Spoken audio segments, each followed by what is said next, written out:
Halo guys, di video kali ini kita akan membahas terkait dengan chapter terakhir, ya. Chapter 19 nggak kita bahas karena nanti itu akan kita bahas di manajemen keuangan, karena itu terkait dengan keputusan em, decision making yang pendanaan dan sebagainya. Nah, kita masuk ke chapter terakhir ini terkait dengan inventory management, economic order quantity, just in time, and the theory of constraint. Oke. Oke. Jadi nanti kita akan mengenal ada yang istilahnya just in case inventory management. Apa sih just in case inventory management? Ya, ya. Oke. Ada yang pertama itu ada just in case inventory management. Ya, jadi ini adalah mungkin pakai garis deh, ya. Jelek.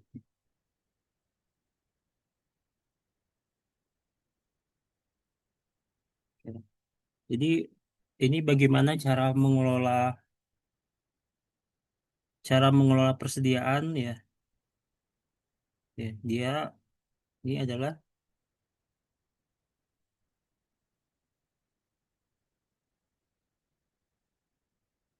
bagaimana cara mengelola persediaan dengan menyiapkan stok tambahan.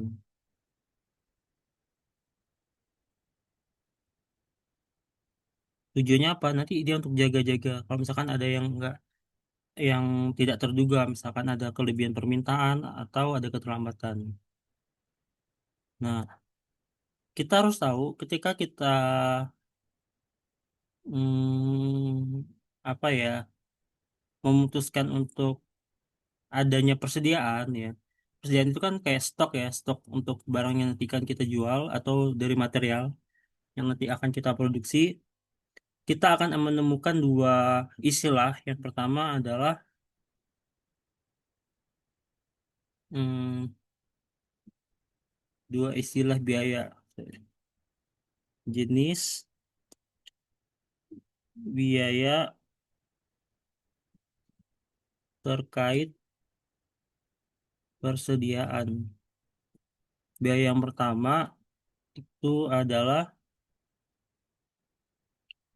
ordering cost. Oke.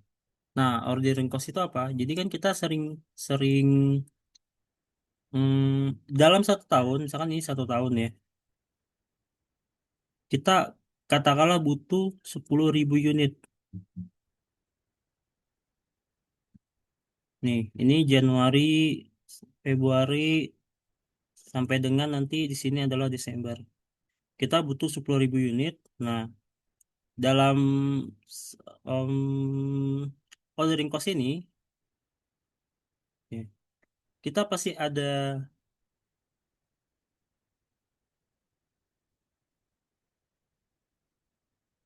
em, nah, 10.000 unit ini kan nggak akan datang sekaligus, ya. Artinya dia akan kita pecah-pecah. Nah, nanti 10.000 unit ini misalkan kita mau menentukan, oh, dalam setahun, ya, atau setiap kali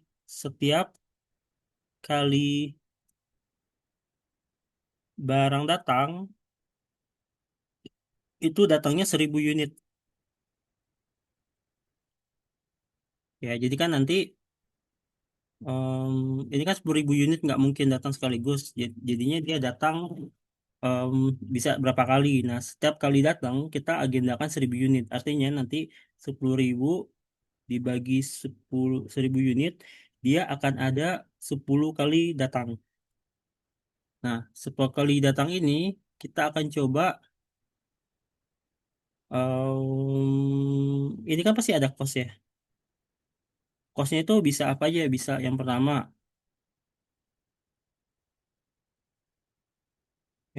bisa apa? Ya bisa misalkan administrasi pemesanan. Yang kedua adalah dia bisa bentuknya asuransi pengiriman. Yang ketiga dia bisa bentuknya mungkin upah pekerja saat mesin tidak jalan. Jadi akan banyak nih biaya-biaya yang terkait dengan ini gitu ya. Dengan setup dengan apa namanya? Ordering cost. Nah, katakanlah perusahaan setiap kali pesan ya. Ini kan 10 kali, 10 kali dia kita hargai misalkan $500. Jadi biaya pesanan itu $500. Nah, $500 berarti kalau 10 kali, ya kita tinggal kali 10 kali 500. Kita punya total biaya ordering cost itu $5.000. Nah, ini juga yang rumus ini,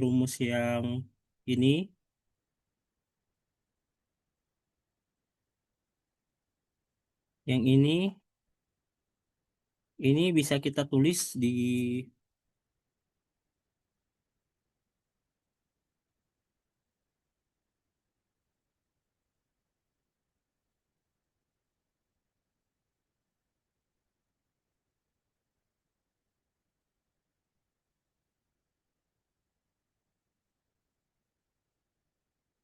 ini 1.000 unit ini kita bisa notasikan sebagai P,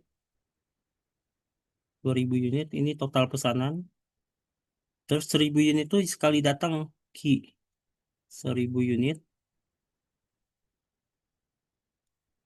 Nah, 5.000 ini, oh sorry, sorry, sorry. Ada salah. Ini harusnya D. D ini demand 10.000 unit, 10.000, terus ada P. P ini adalah yang 500 tadi. P yang 500 ini adalah harga. Harga setiap kali pesan. Oke. Nah, sekarang kita kita masuk ke tahap kedua yaitu carrying cost.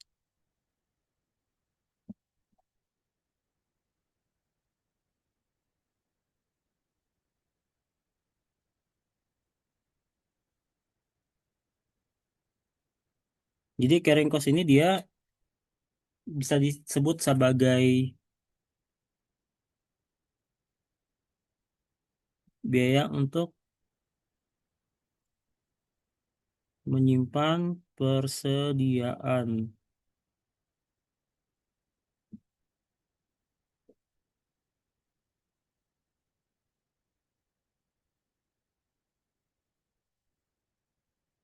Contohnya apa?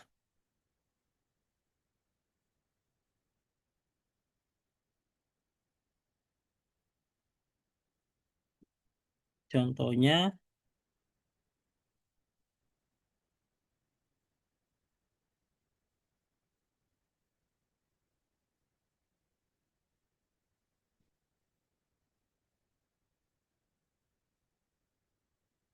contohnya itu ada biaya gudang,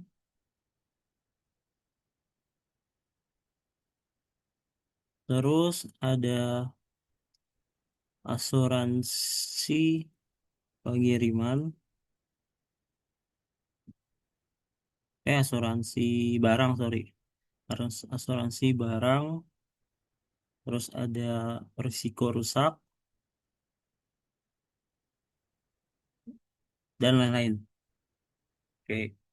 Nah, carrying cost ini dia kan berasal dari 1.000 tadi. 1.000 itu kan kedatangan ya. Ini tuh sebenarnya ini tuh kedatangan barang kan. Jadi sekali datang itu 1.000. Sehingga kalau barang datang konsekuensinya akan ada inventory apa atau kita masukkan ke dalam stok yang 1.000 tadi. Makanya nanti rumus untuk carrying cost ini adalah Q0 ditambah Q awal ditambah Q akhir dibagi 2 dikali dengan apa ya bahasa gampangnya P ya tadi ya.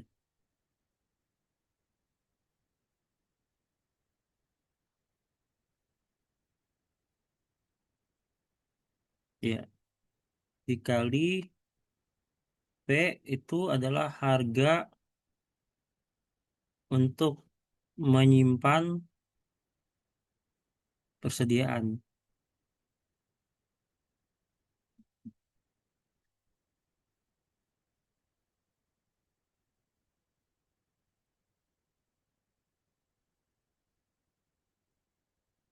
Nah, Q awalnya kan kita bisa asumsikan nol karena stoknya itu kita nggak tahu stok awalnya berapa dan biasanya memang di soal itu dia diasumsikan nol.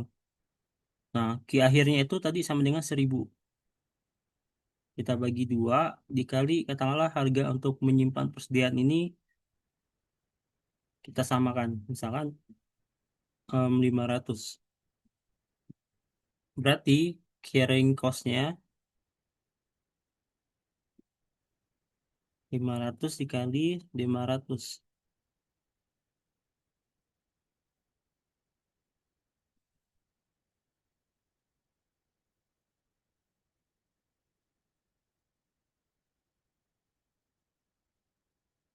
Mungkin ini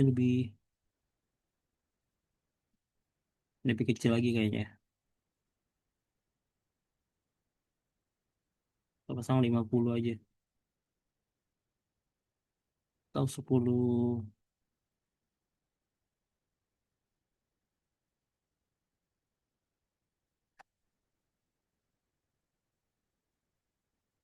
Ini $10 aja. Misalkan ini 500. Berarti 500 kali $10 adalah 5.000. Sebentar. Biar nggak sama. Oke, 20.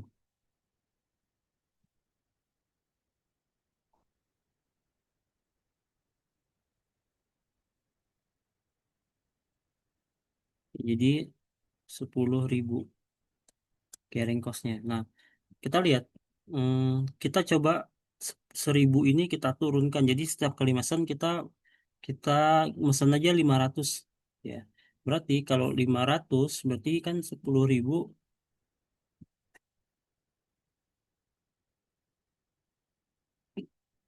10.000 dibagi 500 dikali dengan $500 sama dengan coret coret 20 kali 500. Ini ketemunya 10.000. Ini kan misal key-nya atau pesanannya kita ganti 1.000. Nah, berarti ini ordering cost, ini carrying cost-nya itu dia akan ngambil dari sini. 500 dibagi 2 dikali, katakanlah biayanya sama, 20.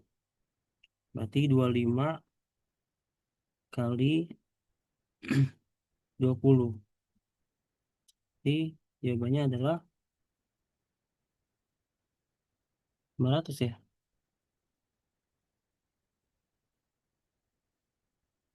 Sorry, ini 250, ini 5.000.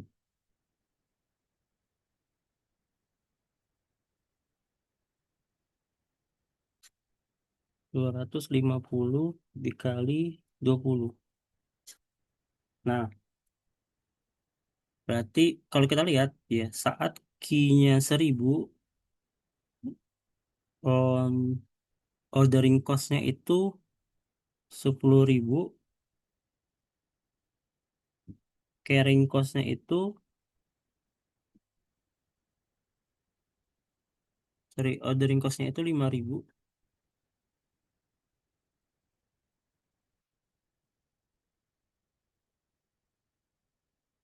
ordering cost-nya itu 5.000, carrying cost-nya itu 10.000.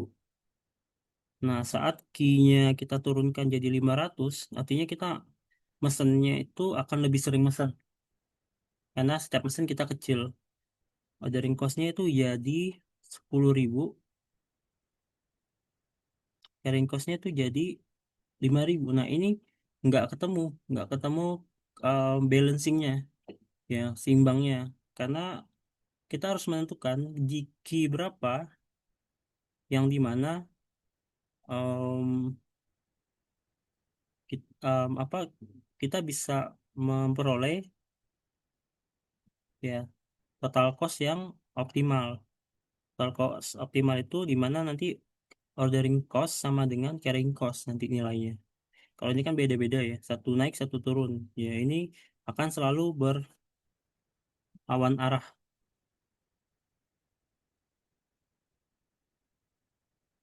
Ini akan selalu berlawan arah keduanya bolak-balik. Nah sehingga nanti 100 kita akan menentukan di key berapa yang nanti OC sama dengan CC, ordering cost sama dengan carrying cost. Biar nanti perusahaan tahu nih, oh biar nggak over apa namanya, over cost. Oke, jadi kita bisa tulis bersamaan. Yang pertama adalah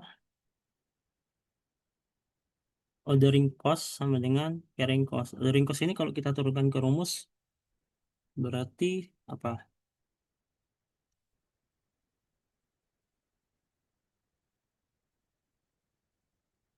D per Q dikali P.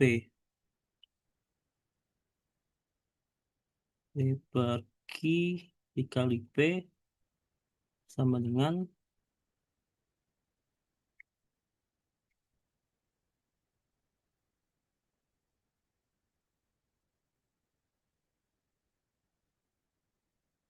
kalau carrying cost ini tadi Q per 2 kali P.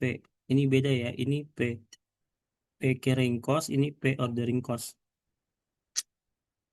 Nah, ini kita bisa bikin hmm, persamaan ya, persamaan kedua.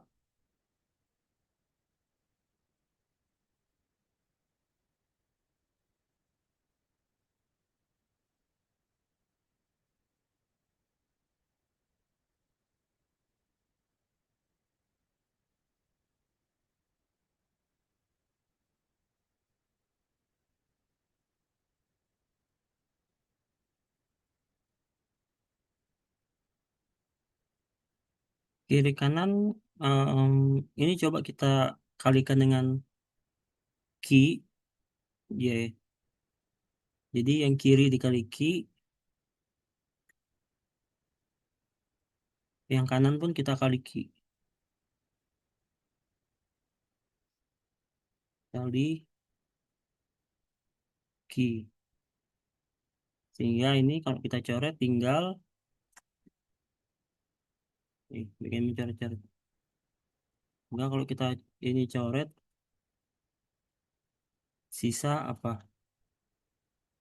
D dikali P sama dengan ini, kalau kita masukkan jadi Q kuadrat kali PC, ini PO ya.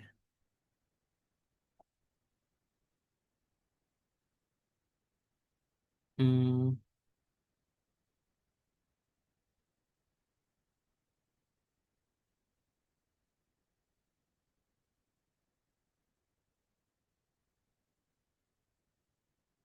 ntar kita lihat di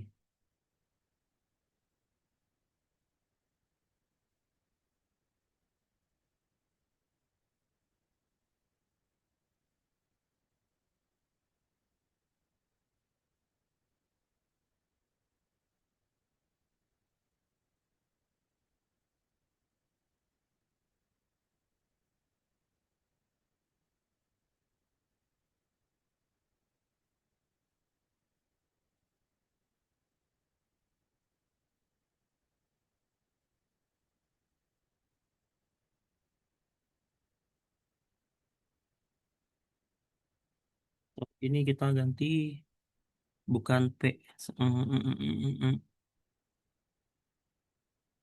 Notasinya ya. Jadi ini C. C itu adalah setiap kita nyimpen barang, kita kena biaya berapa sih? Ya. Jadi ini sama dengan price untuk stok. Price untuk stok inventory. Kalau P ini adalah price for order. Jadi setiap kali order kita kena berapa? Oke. Ini cuman beda di notasi aja. Oke, C. Ini kita ganti C.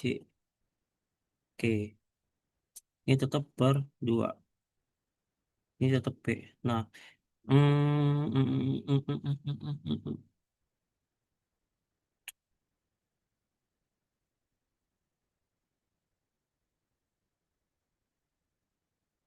Ini berarti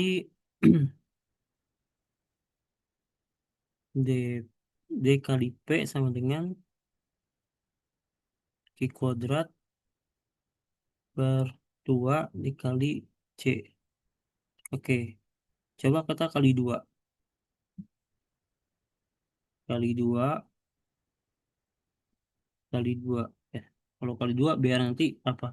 Ini hilang, ini hilang. Nanti sisanya tinggal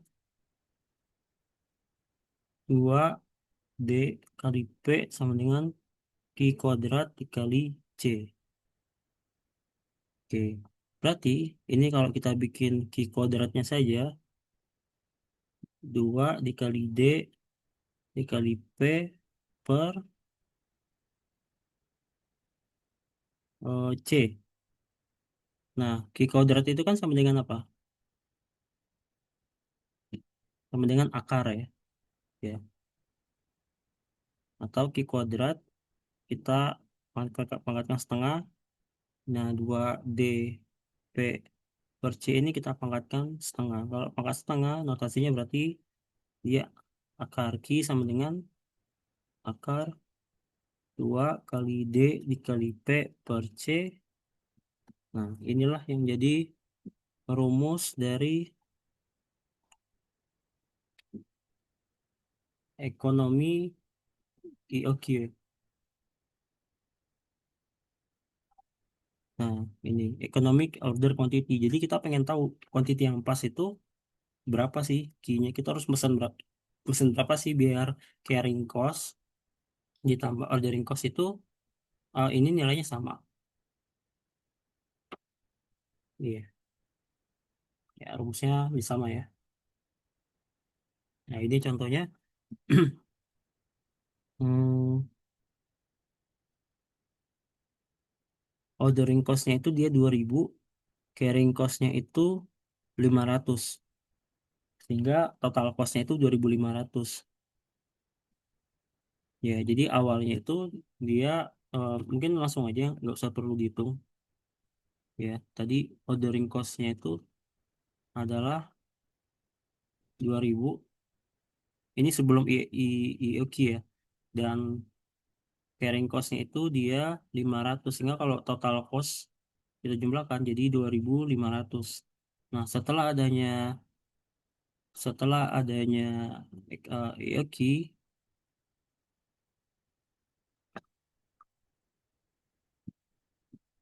ini dia masih pakai key sama dengan 500. Nah, IOQ yang baru atau key itu ternyata nilainya harus 1.000, enggak 500. Biar apa? Biar nanti ordering cost-nya itu nilainya di sini 1.000 dan carrying cost itu nilainya 1.000. Ya, total cost jadinya 2.000. Ya, jadi kita lihat perbandingan dari dua ini ya, dengan adanya IOQ itu kita bisa efisien $500. Dan ya untuk mencari keseimbangan. Nah, selain IOQ ada yang namanya reorder point. Jadi reorder point itu apa ya bahasa gampangnya? Kita bikin baru lagi ya. Nomor 3.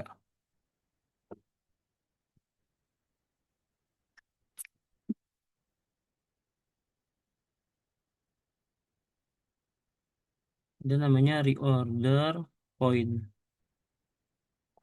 Jadi reorder point itu, selain kita tadi tahu berapa yang harus banyak kita pesan, kita juga harus tahu ini untuk kapan kita pesan.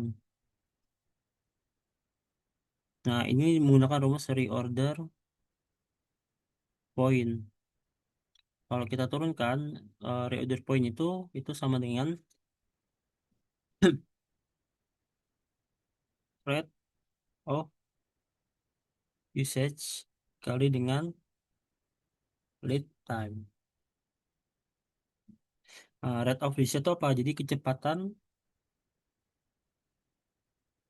ini adalah kecepatan barang habis dikali dengan lead time itu apa? Waktu tunggu sejak apa? Sejak pesan sampai dengan barang datang.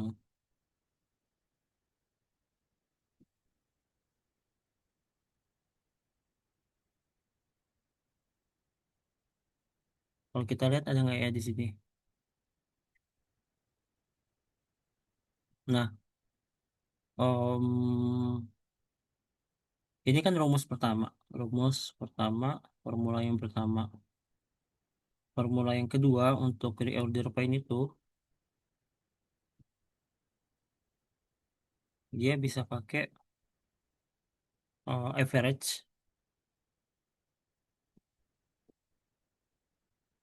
rate of usage dikali lead time, masih sama ternyata, cuman kita ditambah dengan margin, sorry, ditambah dengan safety stock. Jadi stok yang amannya itu berapa sih? Gitu.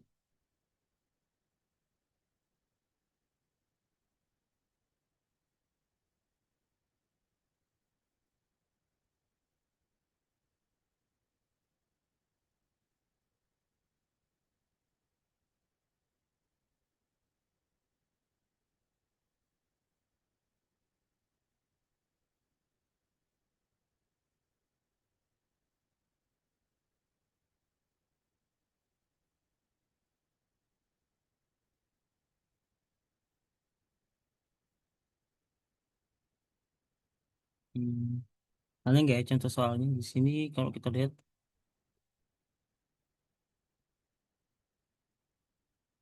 di sini given sih ya. Jadi hierarkinya sudah sudah diketahui. Nah, rate of usage-nya ini 100 dan rate of times-nya ini dia 4 kali gitu, 4 hari di sini sih. Ya dari barang barang apa? Barang dipesan sampai dengan barang datang itu 4 hari waktu tunggunya. Kalau 100 unit itu dia em, barang habis per harinya. Sehingga reorder point-nya itu dia butuh 400.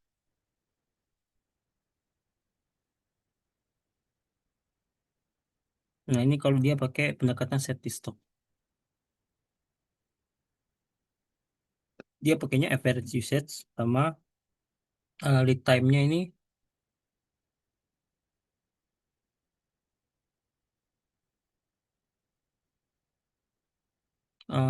tetap pakai angka lead time, tapi dia ada safety stock.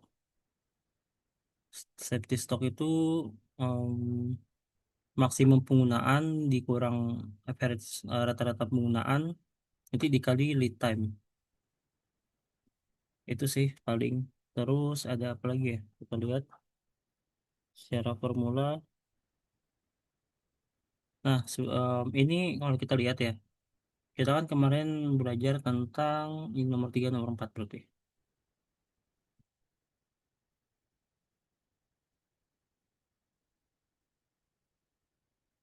Nggak bisa ya.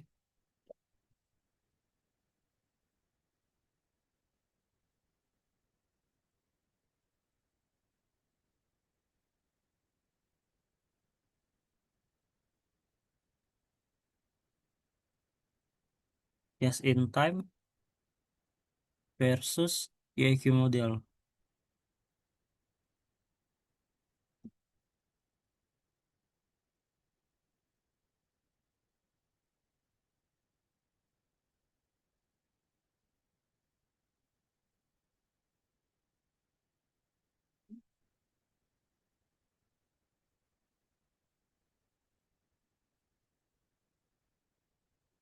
Oke.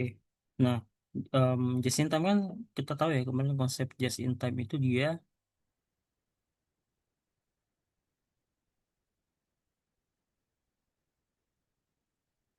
hmm,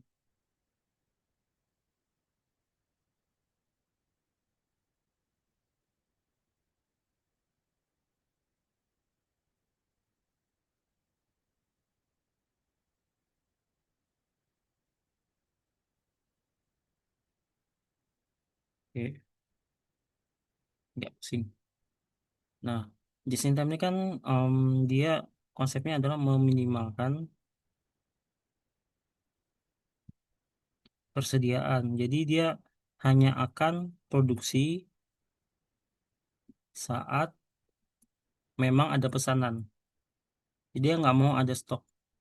Sementara kalau IEQ model ini dia cenderungnya lebih kepada enak hijau nih, tapi hijau ini. Dia mesan atau produksi dengan jumlah optimal. Jadi nggak overstock atau kekurangan stok gitu. Em, Kalau dia ini kan mungkin ya asumsi perusahaannya tuh takutnya nanti perusahaan ketika ada pesanan mendadak atau jumlah lebih terus kita nggak ada stok, ya ini bahaya karena kan di just in time ini dia sebenarnya di just in time juga bisa sih kalau ada stok stok yang kuat ya, maksudnya stok yang sorry, ketika ada pesanan yang besar mungkin dia di just in time tuh bisa mengakomodir dengan catatan dia punya apa, punya supplier yang bisa diandalkan kalau di just in time itu, terus dia punya juga kualitas mesin yang oke, tenaga kerja yang oke. Kalau ini nggak ada ya susah untuk menerapkan just in time karena nanti jatuhnya jadi apa, stock out cost. Jadi stock out cost itu kita potensi kehilangan sejumlah peluang pendapatan. Nah, kalau IEQ model dia tetap ada persediaan ya dengan tapi dengan jumlah optimal. Mm, ini sih tergantung industri ya, karena kalau misalkan IEQ ini mungkin ini dia ada di industri tradisional mungkin.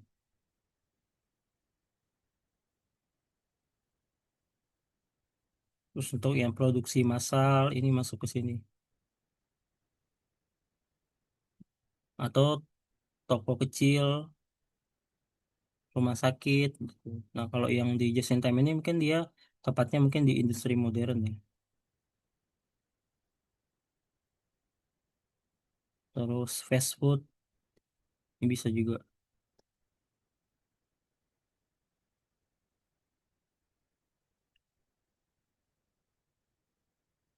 Ini hanya perbedaan perspektif. Dan just in time ini dia menganggap bahwa stok itu adalah pemborosan. Kalau di sini dia berusaha adanya stok itu untuk menghindari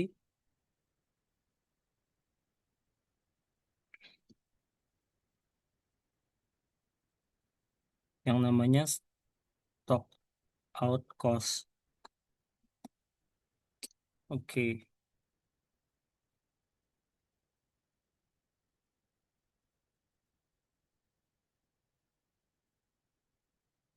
paling itu terus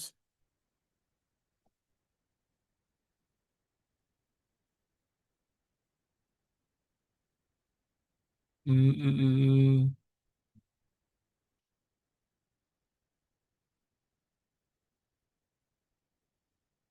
kita mungkin masuk ke tadi apa ya topiknya.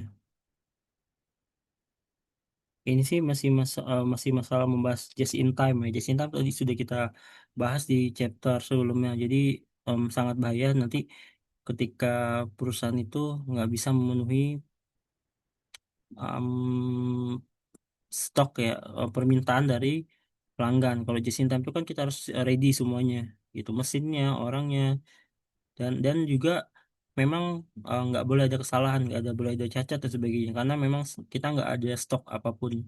Jadi komponen benar-benar harus perfect sih istilahnya. Cuman memang faktanya nggak ada yang benar-benar sempurna ya. Biasanya ada aja entah human error, entah kesalahan atau sistem dan sebagainya atau suppliernya itu jadi catatan untuk ketika kita ingin menerapkan just in time. Terus mungkin kita akan masuk ke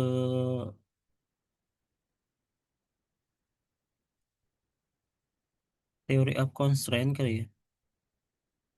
Atau sebelum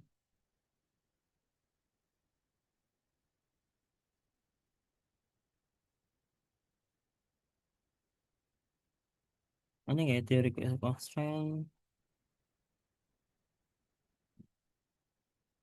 Sebentar, tipe bidang. Oke. Nah, kita masuk ke mungkin part terakhir di poin 5. Ini adalah theory of constraint. Constraint. Ini bisa full nggak ya?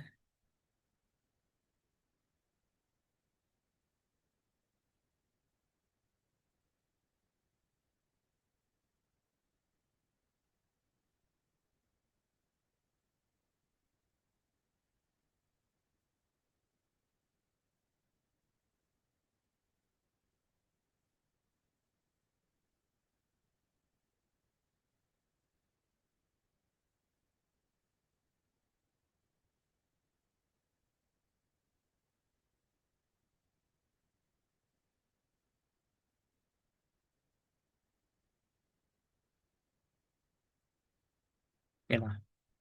Nah, theory of constraint ini dia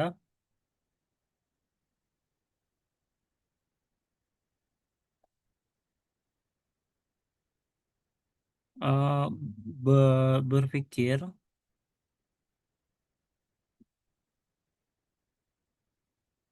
untuk fokus pada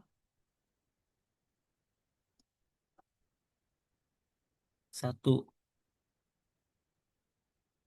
mengidentifikasi titik terlemah dalam sistem. Yang kedua adalah dia untuk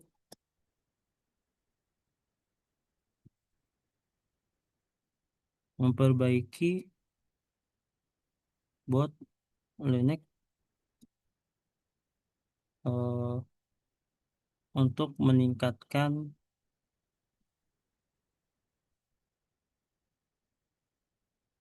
performa perusahaan. Ya, ya jadi dia tujuan TOC sendiri dia memang untuk meningkatkan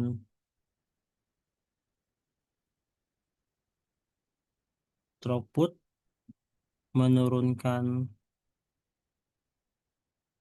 inventory, sama menurunkan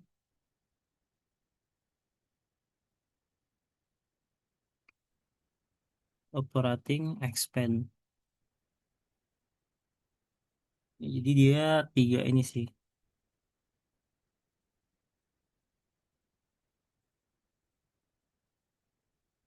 Hmm, hmm, hmm, hmm, hmm.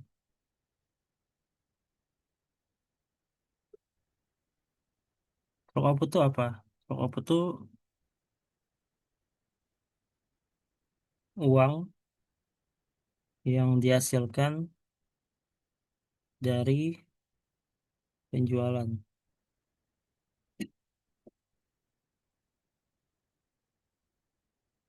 Oke. Nah, mungkin itu untuk video kali ini kita akan nanti lanjut ke sudah selesai ya. Ya, mungkin kita akan bahas ke latihan soal dari tiap chapter. Sekian untuk video kali ini. Terima kasih.